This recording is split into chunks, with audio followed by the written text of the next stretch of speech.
Hello everyone, আসসালামু আলাইকুম। সবাই কেমন আছেন? আশা করি সবাই ভালো আছেন। আজকে এমন একটা ভিডিও নিয়ে এসেছি, এটা একবার এভাবে বানিয়ে খেলে এর স্বাদ সারা জীবনের জন্য মুখে লেগে থাকবে। তো আমি এখানে একটা পেয়ারা নিয়েছি। পেয়ারাটাকে ভালোভাবে আগে আমি ধুয়ে নিয়েছি।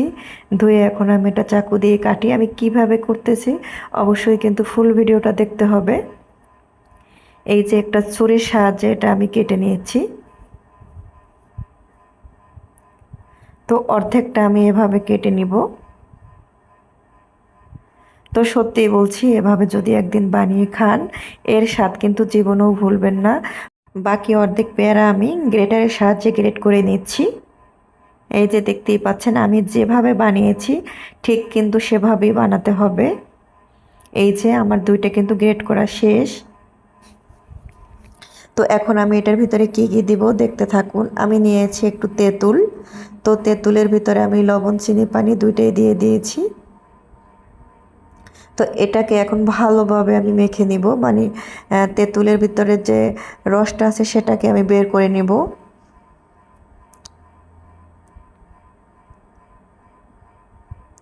তো যতটা হাত দিয়ে মাখাবেন ততটাই কিন্তু খেতে দারুণ লাগবে। তো এই যে পেয়ারার ভিতরে এখন আমি সেই তেঁতুলের কাঠটা দিয়ে দিব।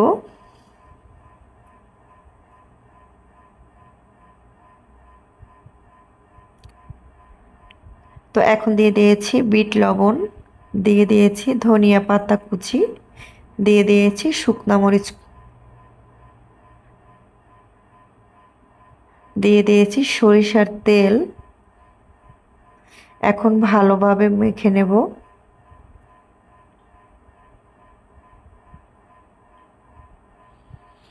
তো এইটা যত সুন্দর করে মাখাবেন ততই কিন্তু টেস্ট হবে। তো এখন আমি দিয়ে দেব কাসুন্দি। তো অবশ্যই কিন্তু কাসুন্দিটা দিতে হবে, তা না হলে কিন্তু পেয়ারার স্বাদটা আসবে না। তো কাসুন্দি কিন্তু বেশি পরিমাণ দেওয়া যাবে না, পরিমাণ মতো দিতে হবে। বেশি দিলে কিন্তু খেতে তেতো লাগবে। আমি যেই পরিমাণ দিয়েছি সেই পরিমাণ কিন্তু দিবেন।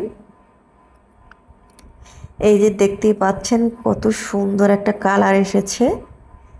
আমি যেভাবে বানিয়েছি এভাবে যদি ফলো করে একবার বানান এর স্বাদ কিন্তু মুখে লেগে থাকবে। একবার খেলে কিন্তু বারবার খেতে ইচ্ছা করবে। এই যে আমার মাখানো রেডি, খাওয়ার জন্য প্রস্তুত। তো ভিডিওটা যদি ভালো লেগে থাকে অবশ্যই সবাই লাইক কমেন্ট শেয়ার করবেন।